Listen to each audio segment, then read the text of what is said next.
আল্লাহ আমাদেরকে তুমি মাফ করো, কারণ আমরা অনেক গুনাহগার।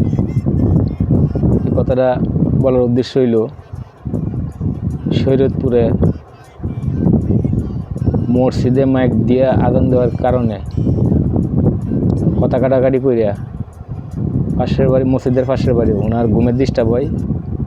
উনি মসজিদে গিয়া গালাগালি মনে সম্ভবত করে, চিলাচিলি যাই করছে।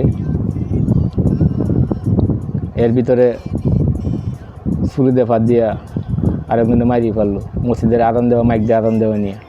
এটা আমার কথা না, কালবেলা প্রকাশ করছে। আল্লাহ তুমি আমাদেরকে এগুলোর থেকে মাফ করো। এটা তো মুসলিম দেশ, মসজিদের আজান যদি না দিতে পারে মাইক দিয়া, তাহলে আজান দিব কেমনে? ফেরনের বংশতেই কাজ করবে না যে আজান দেওয়া বাধা দিবে না।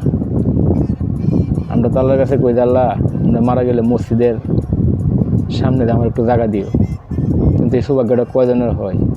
আর আজান দেওয়ার কারণে আজকে দুনিয়া থেকে একটা লোক বিদায় করে দিল। ভাই তুমি যখন মারা যাইবা এই মসজিদের মাইক দিয়ে অ্যালার্ম করাইব যে অমুক মারা গেছে, ওইটার সময় জানা যা।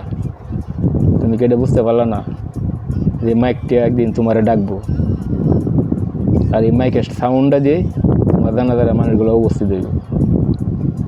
তুমি যে কাজটা করছো ওইটা আসলে ভালো করো না।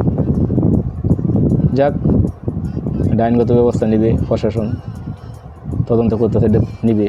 এটা অবশ্যই তার কঠোর শাস্তি হওয়ার দরকার। খবরটা প্রকাশ করল কালবেলা।